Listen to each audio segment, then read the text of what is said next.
कितना विचित्र होता है ना अहंकार। जब ये सर उठाता है तो इंसान भूल जाता है कि उसे कौन सी तकलीफ थी, कौन सी बीमारी थी।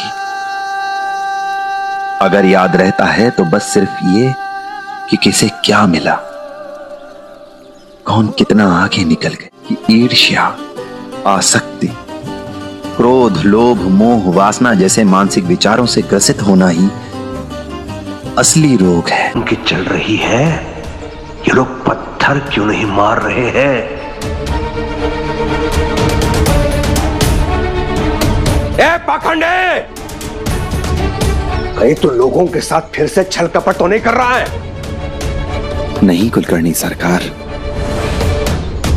मैं तो खुद इन्हें अपने आप से छल करने से रोक रहा हूं, पाप करने से रोक रहा हूं, इन्हें गलत मार्ग पर जाने से बचा रहा हूं।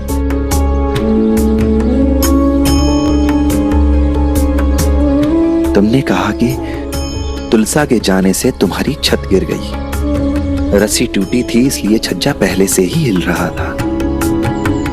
उसे तो किसी ना किसी दिन गिरना ही था। हाँ, ये बात अलग है कि छत उसी दिन गिरी जिस दिन तुलसा गई। पर एक बार सोच कर देखो, अगर तुलसा ना आई होती तो तुम घर से बाहर नहीं आती, मतलब तुम घर के अंदर ही होती और छत तुम्हारे ऊपर ही गिरती।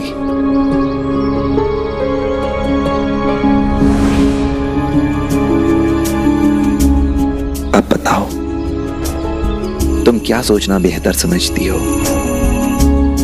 तुलसा के जाने से तुम्हारी छत गिर गई या तुलसा के आने से तुम्हारे प्राण बच गए?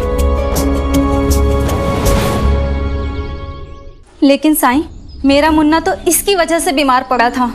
इसने मेरे मुन्ने को ठंडे पानी से नहलाया था। तुम्हें याद है तुम्हारे बेटे ने थोड़ी देर पहले दूध पिया था और उसकी जिद करने के कारण तुमने उसे अचार खाने को दे दिया। दूध के ऊपर अचार खाने से उसे बदहजमी हुई, उल्टियां होने लगी और इसी वजह से पानी की कमी हो गई शरीर में।